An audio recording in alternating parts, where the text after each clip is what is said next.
दोस्तों हम धीरे धीरे टेक्नोलॉजिकल एडवांसमेंट की तरफ जा रहे हैं, जिसमें एक मुख्य भूमिका निभा रहा है artificial intelligent. Artificial intelligent virtual assistance यानी कि एलेक्सा या सिरी से लेकर आपकी सेल्फ ड्राइविंग कार यानी कि टेस्ला जैसी कार्स में भी आपको हेल्प कर रहा है। लेकिन दोस्तों, क्या आपको मालूम है कि इमोशंस भी पढ़ने लगा है? जी हाँ दोस्तों, आर्टिफिशियल इंटेलिजेंस हमारी इमोशंस को पढ़ के उसके अकॉर्डिंग रिस्पॉन्ड करने के लिए कैपेबल है, जिसको हम नाम देते हैं इमोशन एआई यानी कि इमोशनल आर्टिफिशियल इंटेलिजेंट।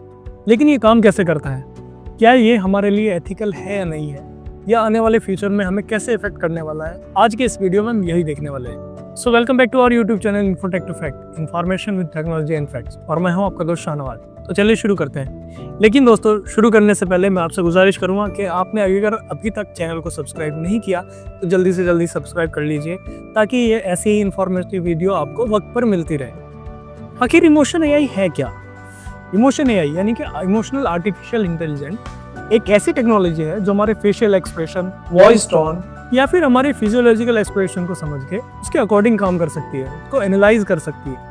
अगर मैं सिंपल भाषा में बोलूँ तो ये आपकी आवाज़ से लेकर आपके हाव को अच्छे से रीड कर सकता है। फॉर एग्जाम्पल, जैसे कि आप किसी चैटबॉट जैसे कि सिरी हुआ या फिर एलेक्सा हुआ, जब इनसे आप बात करते हैं तो आप गुस्से में हैं या फिर एक जॉली मूड में हैं, ये आपके मूड को एनालाइज करते हैं और आप नोटिस करेंगे कि आपको मूड के अकॉर्डिंग ही आपको रिलैक्स करने की कोशिश करते हैं। बेसिकली इमोशन एआई है क्या?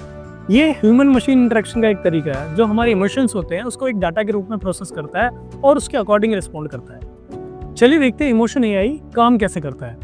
इमोशन एआई आपके वॉइस सैंपल के डाटा को और आपके पिक्चर या वीडियोस को एनालाइज करता है और एनालाइज करके उसके अकॉर्डिंग आपको रीड करता है।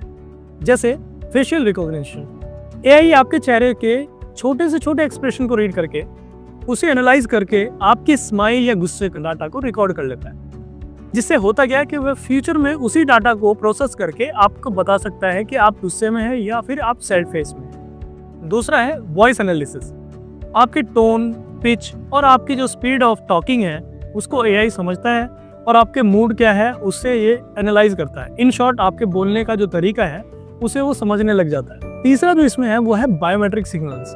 बायोमेट्रिक सिग्नल्स होते क्या है, जैसे हमारे हार्ट रेट हुआ, हमारे जो स्किन टेम्परेचर हुआ, ये उस पर काम करता है। For example, lie detector machine है, वो काम कैसे करती है? वो बेसिकली बायोमेट्रिक सिग्नल्स को ही रीड करके बताती है कि आप झूठ बोल रहे हैं या सच बोल रहे हैं। ऐसे ही जो आपकी घड़ी है यानी कि जो आपकी डिजिटल वॉच है, वो आपके हार्ट रेट जब हाई या लो होता है तो वो आपको बताती है कि आपको रिलैक्स करना चाहिए या फिर कोई एक्टिविटी करना चाहिए। फॉर एग्जाम्पल, पानी पीना चाहिए, ऐसे कुछ। अब देखते हैं यूज ऑफ इमोशन एआई यानी कि इमोशन एआई को हम इस्तेमाल कहाँ करते हैं।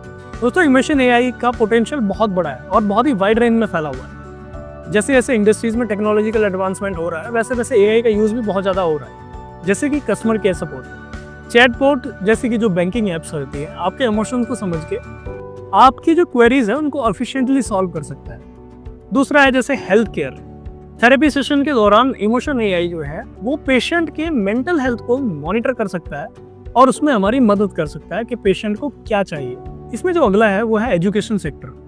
ये टेक्नोलॉजी स्टूडेंट्स के जो एंगेजमेंट है उसको ट्रैक करके या फिर हमारे जो पढ़ाने का जो तरीका है उसको ट्रैक करके ये बता सकती है कि कैसे हम अपने सेशन को इफेक्टिव बना सकते हैं और कैसे हम ज़्यादा जल्दी से अपना जो मैटर है या अपना जो सब्जेक्ट है उसको इफेक्टिवली समझा सकते हैं। लेकिन दोस्तों, जैसे हर टेक्नोलॉजी के साथ कुछ ना कुछ इश्यूज होते हैं, वैसे इस टेक्नोलॉजी के साथ भी कुछ चैलेंजेस हैं या कुछ ड्रॉबैक्स हैं। चलिए देखते हैं वो चैलेंजेस या ड्रॉबैक्स हैं क्या।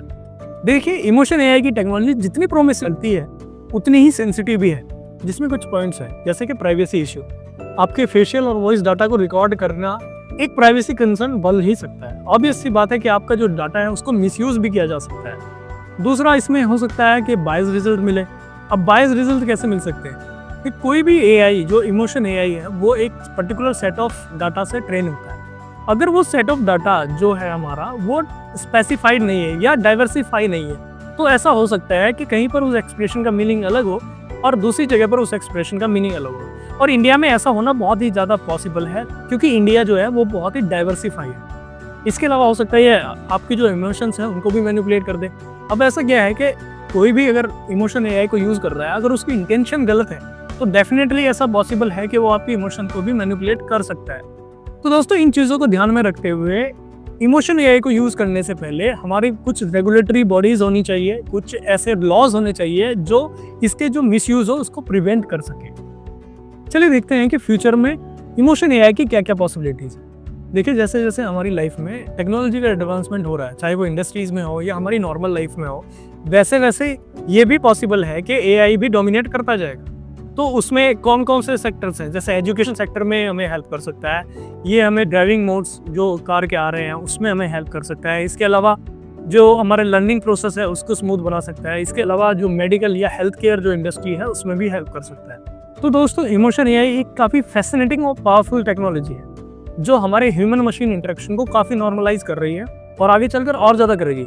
लेकिन इसके साथ साथ एथिकल और प्राइवेसी कंसर्न भी है, जिसके लिए हमने जैसे बात की कि उसके लिए कुछ रेगुलेटरी बॉडीज या फिर कुछ ऐसे लॉज या रूल्स होने चाहिए ताकि मिसयूज इस टेक्नोलॉजी का ना हो। तो आपका इमोशन एआई को लेकर क्या ओपिनियन है हमें कमेंट बॉक्स में ज़रूर बताएं, और हमें ये भी बताएं कि इमोशन एआई फ्यूचर में हमें हेल्प करेगा या हमारे लिए कर्ज साबित हो सकता है। तो दोस्तों आज का ये वीडियो यहीं पर समाप्त करते हैं और आशा करते हैं आपसे फिर से मुलाकात होगी ऐसे किसी नए इन्फॉर्मेटिव वीडियो के साथ। तब तक के लिए keep learning, keep enjoying and stay fit. अगर आपने अभी तक चैनल को सब्सक्राइब नहीं किया तो प्लीज़ जल्दी से जल्दी सब्सक्राइब कर लीजिए ताकि आपको ऐसी नई इन्फॉर्मेटिव वीडियोज़ टाइम पर मिलती रहे। और दोस्तों अगर ये वीडियो आपको पसंद आया तो ज़्यादा से ज़्यादा लाइक कीजिए और ज़्यादा से ज़्यादा अपने दोस्तों में शेयर कीजिए ताकि उनके पास भी ऐसी इन्फॉर्मेटिव वीडियोज़ पहुँचती रहे। जय हिंद।